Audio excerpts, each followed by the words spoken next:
نحمده ونصلي ونسلم على رسوله النبي الكريم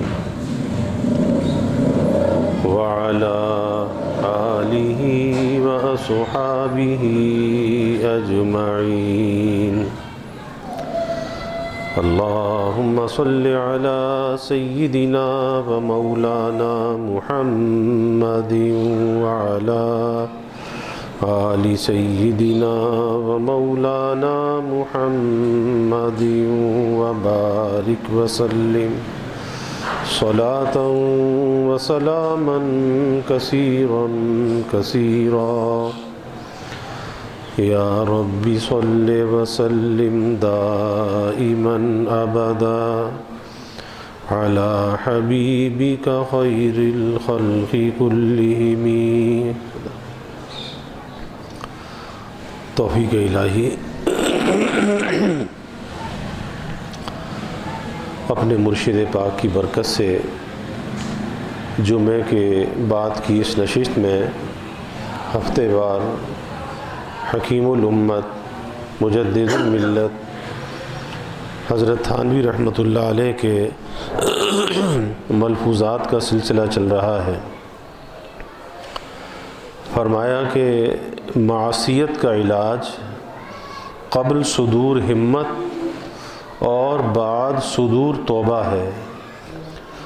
اس کے علاوہ سوا اس کے علاوہ کوئی اور علاج نہیں ہے. یعنی جب گناہ کا تقاضا پیدا ہو تو اس وقت ہمت کو استعمال کرے. کس چیز میں؟ گناہ کے کرنے میں نہیں بلکہ گناہ سے بچنے میں. اور ہمت کا جو خزانہ ہے وہ ہر انسان کے اندر اللہ نے رکھا ہے، اور جب اس خزانے کو استعمال کرتا ہے ہمت بڑھتی ہے اور بڑھتی ہے اور بڑھتی ہے. اب دو قسم کے کام ہیں جو انسان اپنی زندگی میں کرتا ہے. ایک مثبت کام ہے اور ایک منفی کام ہے، یا یوں کہیں کہ اچھے کام ہیں یا برے کام ہیں، نیکی والے کام ہیں یا گناہ والے کام ہیں. لیکن دونوں قسم کے کاموں میں کرنے کے لیے انسان کو ہمت درکار ہوتی ہے، اور یہ ہمت اللہ نے انسان کے اندر رکھی ہے. یہ کہیں باہر سے خرید کے لانی نہیں پڑتی، موجود ہے. اب جب انسان اچھے کاموں میں ہمت کو استعمال کرتا ہے یہ ہمت بڑھتی ہے. ہمت جب بڑھتی ہے تو اچھائی بڑھتی ہے، نیکی بڑھتی ہے. اور اگر اسی ہمت کو برے کاموں میں استعمال کرے گا تو برائی میں ہمت بڑھ جائے گی، برائی کے اندر حوصلہ کھل جائے گا، اور پھر بجائے نیکی کے برائی زیادہ ہونے لگے گی. کیونکہ اللہ نے انسان کو اس دنیا میں جہاں اسے مکلف بنایا ہے، یعنی بہت سی چیزوں کا پابند بنایا ہے. اللہ کی مخلوقات میں سے انسان اور جنات یہ مکلف مخلوق ہیں. باقی مخلوقات تو لاکھوں کروڑوں ہیں لیکن مکلف نہیں ہیں، ان سے کوئی حساب کتاب نہیں ہوگا. انسان مکلف ہے. اس کے ساتھ ساتھ اللہ نے اسے اختیار اور ارادہ بھی دیا ہے، عقل اور شعور بھی دیا ہے، اچھے اور برے کی شناخت بھی دی ہے، اور ایک ہمت کا خزانہ اس کے اندر رکھ دیا. اب جب اس ہمت کو صحیح جگہ پر استعمال کرتا ہے وہ ہمت بڑھتی ہے، غلط جگہ پر استعمال کرتا ہے تو غلط کام کے لیے ہمت بڑھتی ہے. اب چونکہ اللہ نے اسے عقل دی ہے نا، تو جس طرح دنیا کے کاموں میں اگر انسان کو یہ پتہ چل جائے کہ اس کام میں نقصان ہے تو کبھی بھی اس کام کو نہیں کرتا بلکہ اس سے بچتا ہے، دور بھاگتا ہے. اور جس میں پتہ چل جائے اس میں نفع ہے، فائدہ ہے، اس میں اپنی توانائیوں کو لگا دیتا ہے، پوری توانائیاں استعمال کرتا ہے اس نفع کو حاصل کرنے کے لیے. تو جس طرح دنیا کے معاملات میں ہم اپنی صلاحیت کو، ہمت کو، قوت کو اچھے کاموں کے لیے استعمال کرتے ہیں اور برے کاموں سے ہم دور رہتے ہیں، اسی طرح اللہ تعالیٰ کی نیکی اور اطاعت کے لیے ہمیں اپنی ہمت کو، ارادے کو، قوت کو، صلاحیت کو استعمال کرنا چاہیے. اور برائی سے اپنے آپ کو بچانا چاہیے، گناہ سے بچانا چاہیے۔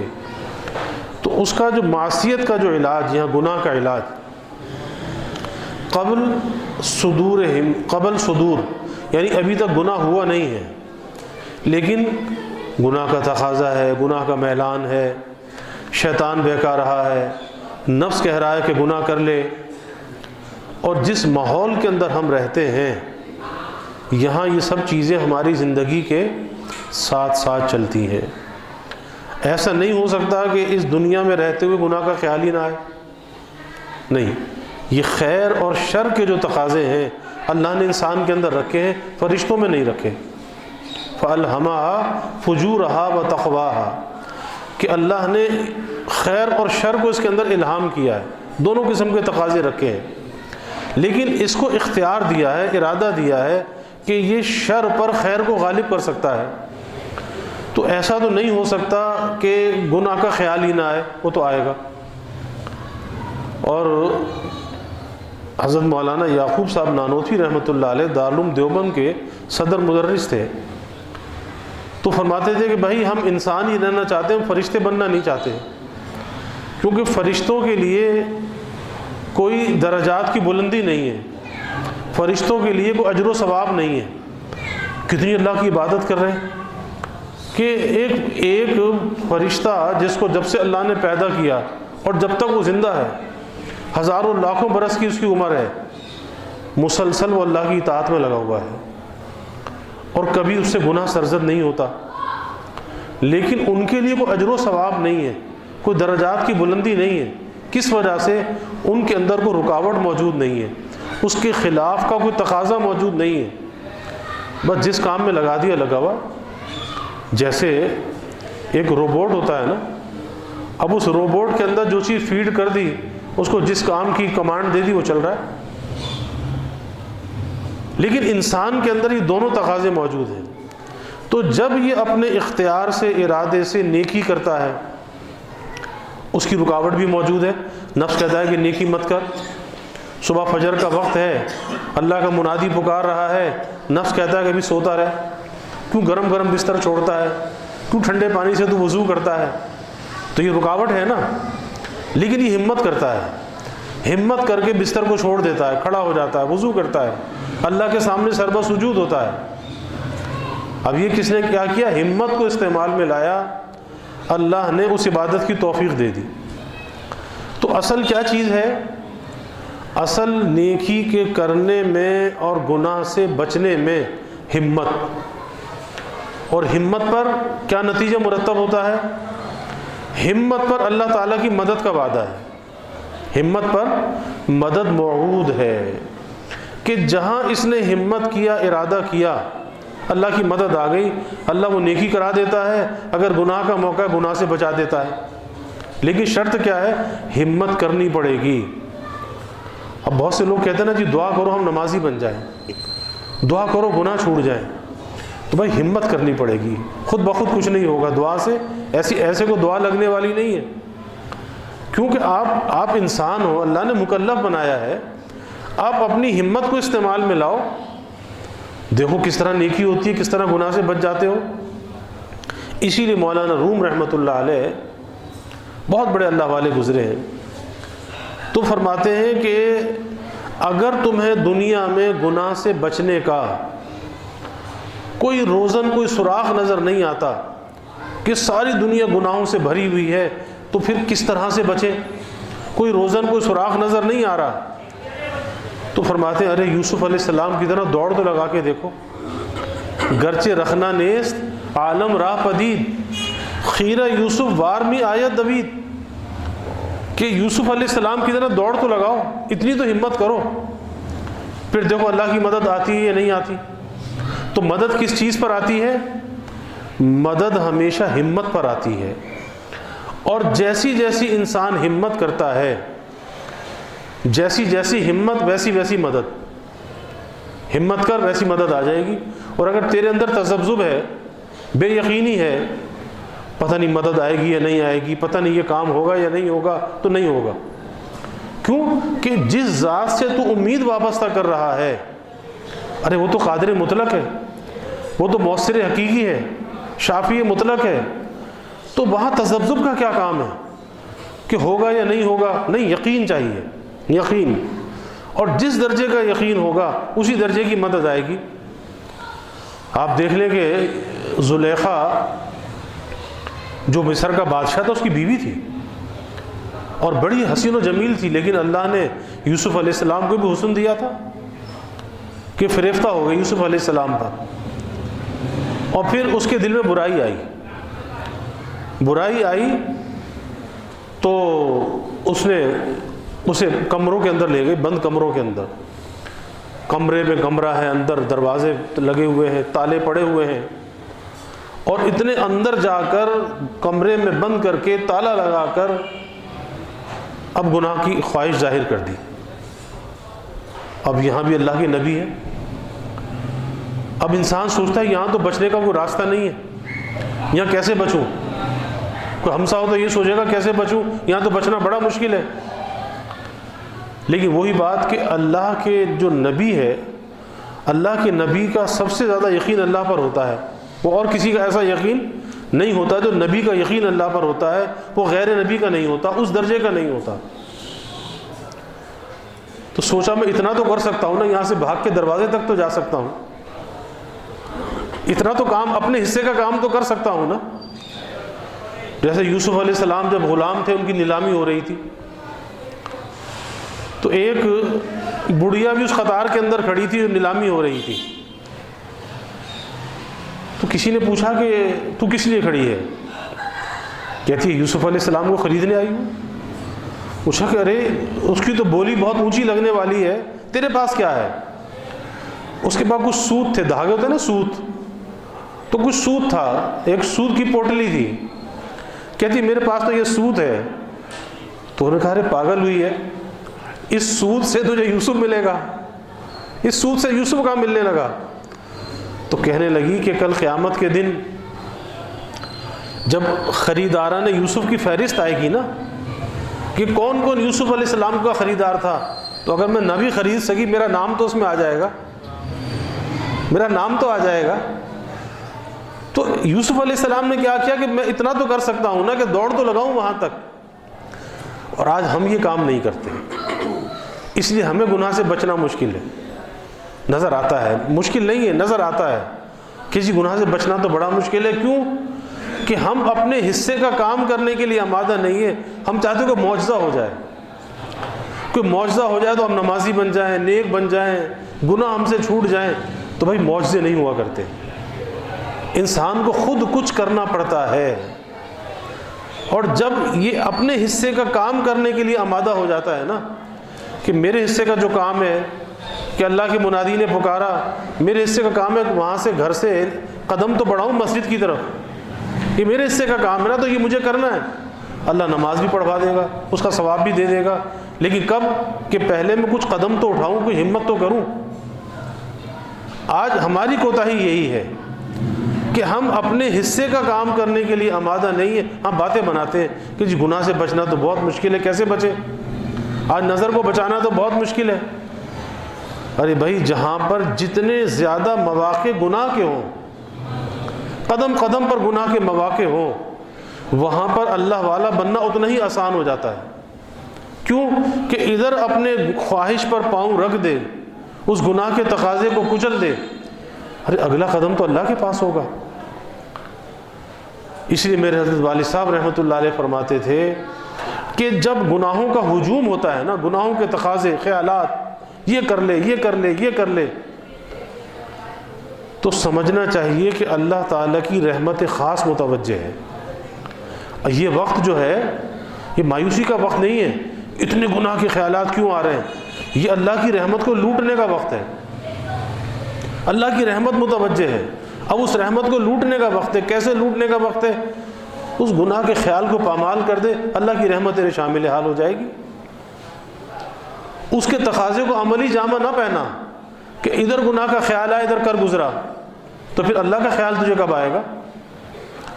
تو اس لیے اپنے حصے کا جو کام ہے اس میں کوتاہی نہیں کرنی چاہیے، اور جب ہم اپنے حصے کا کام کرتے ہیں اللہ کی مدد منتظر ہوتی ہے، متوجہ ہوتی ہے کہ بس یہ قدم بڑھائے.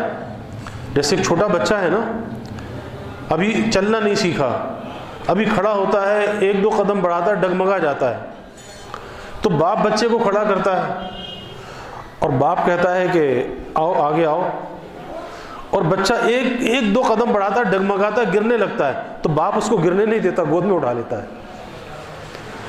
اسی طرح سے بندہ جب ارادہ کرتا ہے نا چلنے کا، کچھ کرنے کا، کچھ بچنے کا، چاہے ارادے میں تو سچائی ہوتی ہے، لیکن اگر کبھی قدم ڈگمگانے بھی لگتے ہیں تو اللہ بھی اس کو گرنے نہیں دیتا، اللہ بھی اس کو اٹھا لیتا ہے.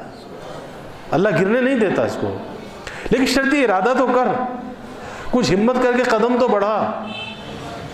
تو اس لیے جیسے یوسف علیہ السلام نے دوڑ لگائی، اب کوئی یہ کہے کہ بھئی یہ تو عقل میں آنے والی بات نہیں ہے، ہماری دوڑ لگانے سے فائدہ کیا ہوگا؟ تو ہم عقل پرست بن جاتے ہیں، عقل کی کسوٹی پر اللہ کی قدرت کو پرکھنے لگتے ہیں. ارے بھائی اللہ کی قدرت وہ چیز ہے جو ہماری عقل میں ہی نہ آئے. وہ اللہ کی قدرت ہماری عقل میں کیسے آ سکتی ہے، کیسے سما سکتی ہے؟ اب کوئی ہم جیسا آدمیوں کہے گا بھاگ کے جانے کا کیا فائدہ ہوگا، یہ دروازہ بھی بند ہے، تالا بھی لگا ہوا ہے، یہ کیسے ٹوٹے گا، یہ تو کھل نہیں سکتا، تو پھر بھاگنا ہی بیکار ہے نا. نہیں، کہا میں اتنا تو کر سکتا ہوں نا کہ بھائی چل کے وہاں تک تو جاؤں. اور اس کی مثال مولانا روم رحمۃ اللہ علیہ نے یہ دی کہ اگر کوئی ریتیلا میدان ہے اور اوپر سے سورج کی دھوپ پڑ رہی ہے اور آپ دور سے کھڑے ہو کر دیکھو، اس ریتیلے میدان میں آپ کو لگے گا آگے سمندر ہے، کوئی پانی ہے، حالانکہ سمندر نہیں ہے. آپ چلتے جاؤ گے راستہ کھلتا چلا جائے گا. یا کہیں ایسا راستہ ہے کہ راستے کے دونوں طرف درخت لگے ہوئے ہیں، اب یہاں سے کھڑے ہو کر دیکھتے ہو آگے وہ درخت دونوں یوں مل جاتے ہیں، یوں نظر آ رہا ہے کہ یہ درخت ایسے ملے ہوئے ہیں، آگے سے راستہ بند ہے. اس کو کہتے ہیں سراب، دھوکہ. وہ راستہ بند نہیں ہے. اب آدمی یہاں کھڑا ہو کر کہے کہ آگے تو راستہ بند ہے تو چلنے کا کیا فائدہ ہوگا، تو پھر کھڑا ہی رہ جائے گا، وہ اپنی منزل پہ نہیں پہنچ سکتا. اس کا طریقہ یہ ہے کہ تو چل تو صحیح، جب تو آگے بڑھتا جائے گا وہ راستہ کھلتا جائے گا. وہ راستہ بند نہیں ہے، کھلا ہوا ہے. تیری نظر کا یہ دھوکہ ہے، اسے سراب کہتے ہیں. تیری نظر کا یہ دھوکہ ہے کہ تجھے بند نظر آ رہا ہے، تو چلنا شروع کر دے، وہ راستہ تو کھلا ہوا ہے، وہ تو بند ہے ہی نہیں.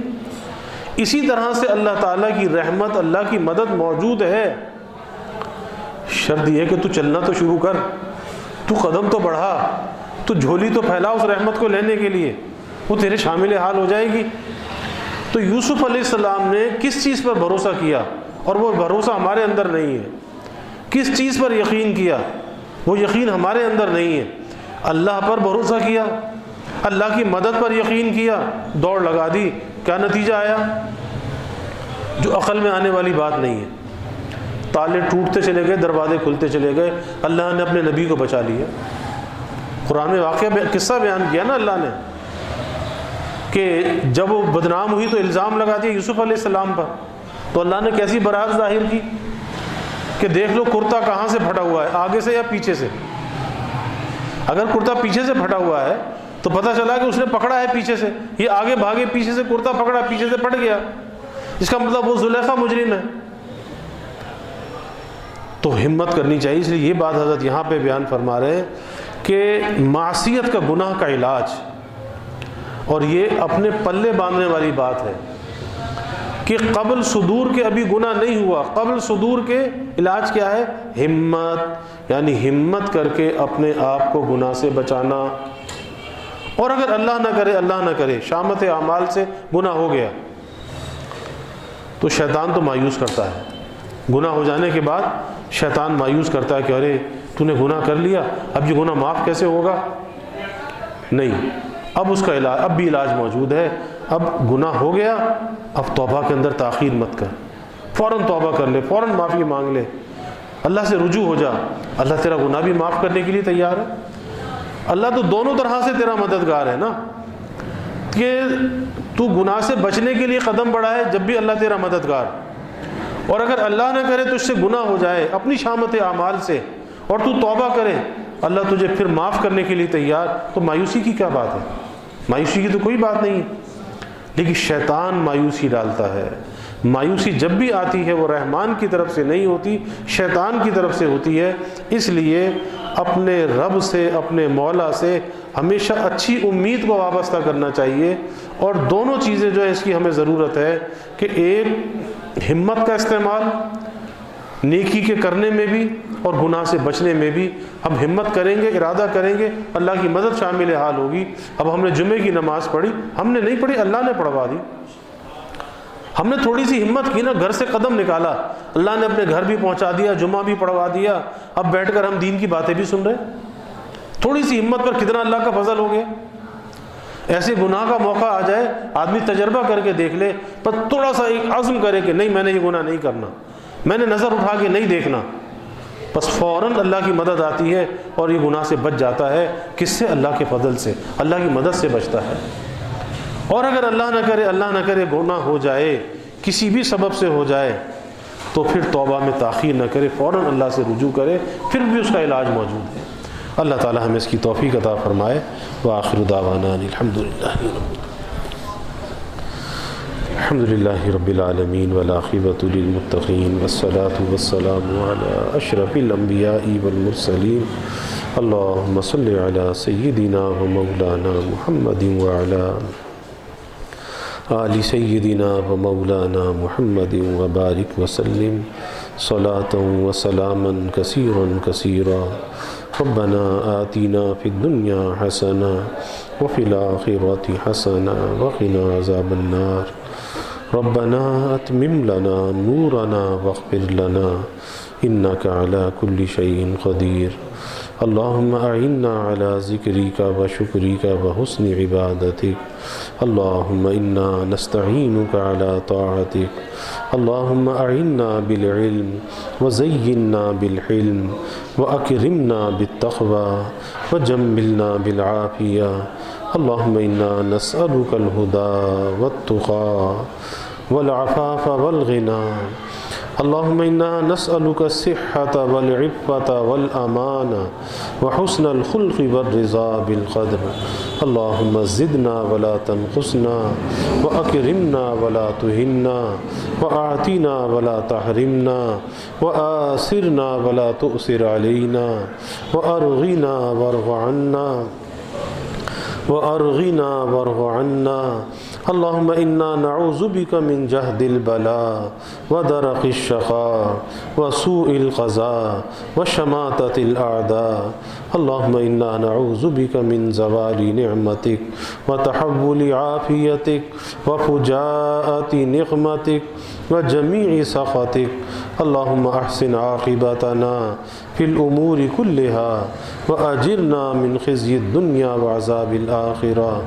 اللہم ارنا الحق حقا وارزقنا اتباعه وارنا الباطل باطلا وارزقنا اجتنابه۔